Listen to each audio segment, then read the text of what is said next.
প্রিয় দর্শক আসসালামু আলাইকুম, কেমন আছেন সবাই? আশা করি সবাই ভালো আছেন। আমি আসলাম বাড়িতে, তাই এখন আজকে মায়ের হাতের অরিজিনাল আতপ চাউলের রুটি পিঠা আর হাঁসের মাংস খাবো।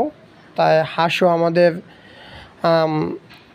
আমার মায়ে হাঁস পালে, তাই তার যে সংসারিক যে অনেক মুরগি বা হাঁস থাকে, তাই ওই থেকে একটি হাঁস জবর দিবে।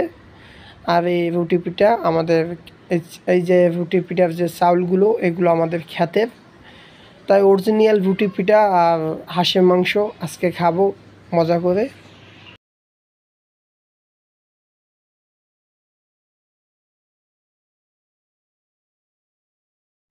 এটা হলো মাটির চুলা। মাটির চুলায় যে যা কিছু আপনি পাকাবেন অসাধারণ, মানে খুবই মজাদার হয়ে থাকে।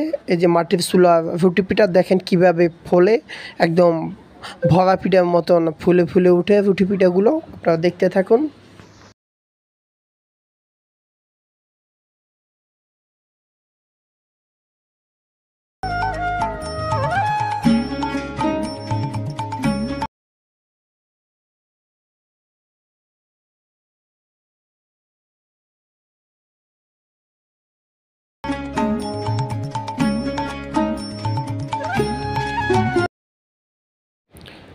মাটির চুলা যদি একবার আপনি আগুন দিয়ে ভালো লাকড়ি দিয়ে ধরাতেই পারেন, তাহলে কিন্তু গ্যাসের চুলা ফেল।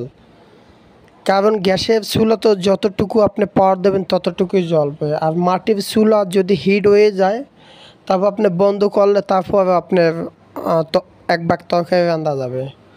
এই হলো মাটির চুলা। মাটির চুলা অনেক গুণ রয়েছে, আর আপনারা দেখেন মাটির চুলার রান্না বান্না সব কিছুই কিন্তু মজাদার হয়ে থাকে। তাই ভিডিওটি আজকে এই পর্যন্তই। সবাই ভালো থাকবেন। আসসালামু আলাইকুম।